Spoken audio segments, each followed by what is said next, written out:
Bon, c'est parti pour un nouveau live de l'IFESD. Et aujourd'hui, on reçoit un ancien utilisateur du portail IFESD qui va nous raconter un peu l'expérience qu'il a eue sur le portail, comment il a pu étudier grâce au portail. Alors, c'est Maxence et il va venir avec nous.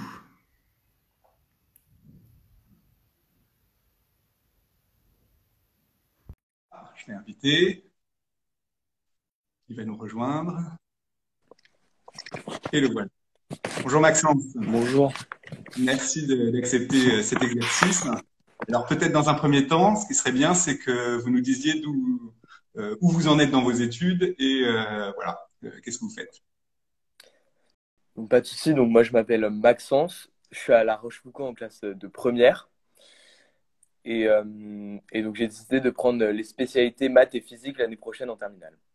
Ok, donc peut-être un futur étudiant de CPGE, on verra. Alors, ce qui nous intéresse aujourd'hui, c'est ce qui s'est passé l'an dernier pour vous pendant le confinement et comment vous avez pu travailler pendant le confinement. Donc, moi, j'ai eu plutôt beaucoup de chance. Donc, quand tout le monde a été confiné et a été enfermé chez soi, moi, j'ai eu beaucoup de chance. Je suis parti à la campagne avec mes deux meilleurs amis. Donc, après, au niveau scolaire, je pense que à peu près comme tout le monde, au début, c'était hyper compliqué. Personne n'avait vraiment cours le temps que tout s'installe, que tout se mette en route. Et donc, puis au bout de quelques semaines, donc il y a eu le portail d'IFES qui est arrivé. Et donc à ce moment-là, j'ai commencé à On a et, perdu, euh, et on a perdu la tout était connexion. très structuré. On se connectait juste au portail et on allait sur nos cours et on trouvait tout ce qu'on avait à faire. On avait la vue d'ensemble sur le cours et tout était super bien structuré, donc c'était assez pratique. Ok. Et donc effectivement, sur le portail, en fait, chaque prof a une fenêtre sur l'ordinateur, et donc l'élève peut rentrer sur la fenêtre du cours, et là, il trouve son cours. Donc peut-être que vous pourriez nous raconter un peu un cours spécifique, comment ça se déroulait.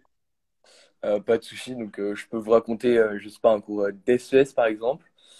En cours d'SES, on avait en général quatre différentes parties. Donc la première, c'est que souvent on avait une vidéo à regarder à l'avance, ou donc soit que la prof avait faite, soit une vidéo YouTube par exemple où elle présentait les parties importantes du cours. Puis après, on avait des exercices qui reprenaient un peu donc les parties du cours, et donc c'était ce qu'on avait à faire, donc on devait les rendre à travers le portail. Et en général, on avait également des quiz qui vérifiaient qu'on avait tout bien compris, et donc en général qui étaient mis à la fin de chaque séquence. Et puis à la fin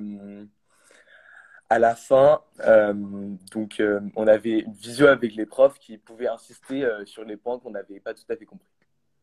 Donc là, on avait une discussion en visio avec la professeure qui revenait sur ces différents points.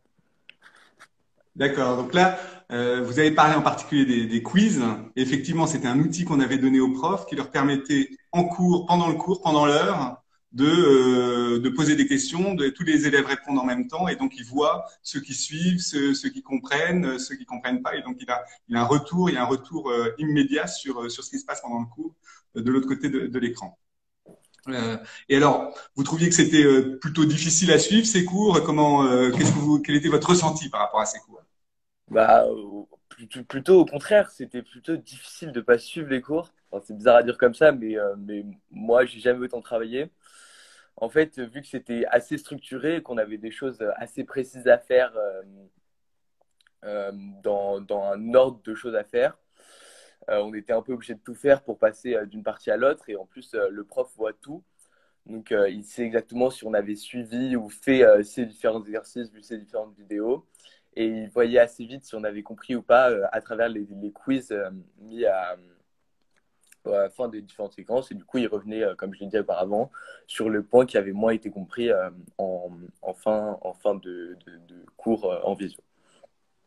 Ok, mais du coup, vous vous sentiez surveillé, on se sentait fliqué, quel était le sentiment général? Non, non, je pense que fliquer, c'est pas vraiment le terme. On savait que qui regardait, mais je pense que c'était un peu l'enjeu et au contraire, c'était plutôt quelque chose de positif parce que comme ça permettait de revenir sur les points qu'on n'avait pas compris sans qu'on ait besoin de lui dire et sans qu'on ait besoin de formuler les questions de façon explicite. Donc non, pas fliqué en tout cas. Bon, ben, c'est plutôt un bon signe. Et alors, l'un des retours qu'on avait, en fait, c'est que il y avait très souvent, il y avait des longues, enfin, dans les cours que suivaient les gens, il y avait des très longues visios qui n'en finissaient pas, 1 heure de visio. Est-ce que ça arrivait pendant vos cours? Moi, typiquement, je suis quelqu'un qui n'arrive pas vraiment à suivre des longues explications. Je prends très peu de notes. Je suis pas très assidu en classe, que ce soit en présentiel ou en distanciel en général. Mais là, non, au contraire, en fait, on avait assez peu de longues visio parce qu'assez vite, les profs se sont rendus compte que ça marchait pas et qu'on décrochait très, très vite. Et donc, on avait des cours plutôt dynamiques. Donc, par exemple, en maths, on avait des textes à trous à remplir. Et comme ça, on était sûr de rester accroché et sinon, on décrochait très très vite. Donc non, il y avait pas de long discours, il y avait plutôt des explications et très très vite des tests. Et puis c'était ciblé sur ce qu'on n'avait pas compris. On n'avait pas du tout le temps de se rendre compte de la longueur. Donc c'était très très dur de faire semblant et moi, j'ai plus ou moins, enfin je pense que j'ai jamais autant suivi les cours. Et en fait, effectivement, comme on s'était rendu compte que les visios ça marchait pas, que dès que les profs partaient dans des explications longues pendant plusieurs minutes, en fait, les élèves décrochaient assez rapidement et puis étaient sur leur mobile ou ailleurs en tout cas, ou même quittaient carrément la pièce pour aller faire autre chose. On formait les profs pour structurer leurs cours de façon à éviter au maximum des longues explications qui au lieu de donner de l'information aux élèves, les font simplement lâcher le cours. Donc c'était vraiment un élément de la formation et de la pédagogie qu'on mettait en place pour les cours et bon, qui est vraiment la pédagogie qu'on souhaite poursuivre. Et du coup, quel est le ressenti général? Est-ce que c'était ennuyeux? Est-ce que c'était voilà, comment ça s'est passé? Non, non, au contraire, on avait vraiment pas le temps de s'ennuyer. En fait, tout était fait pour pas s'ennuyer parce que tout était très efficace. Et, enfin, comme j'ai dit, c'était découpé en des parties très bien structurées, donc tout était efficace. Moi, d'habitude, je m'ennuie beaucoup en cours et là, enfin, moi, ce qui m'a plu justement dans ce portail, c'est qu'en fait, on perdait très peu de temps. Tout était efficace. Il y avait une alternance entre le cours et les exercices et les quiz qui était assez dynamique. Et, euh, et on travaillait plus en fait la journée, du coup on avait moins besoin de travailler tard et il y avait mais il y avait très très peu de perte de temps. Donc non, non, on s'ennuyait très très très peu. Bon. Et donc, globalement, cette période, le confinement, qu'est-ce que c'est comme souvenir? Non, pour moi c'est clair que c'est une super bonne période. Je pense pas pareil à tout le monde, mais enfin, pouvoir partir à la campagne avec des amis, se confiner avec des copains, puis après tout le système des cours à distance.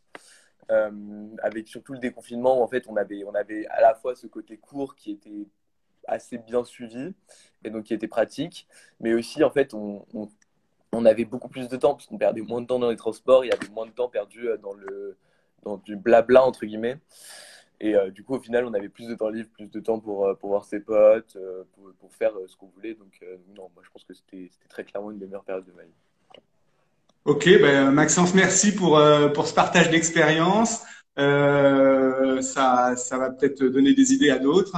Merci beaucoup d'avoir participé à ce live et bien peut-être un de ces jours sur la plateforme IFES. Au Bah, revoir. au revoir. De rien.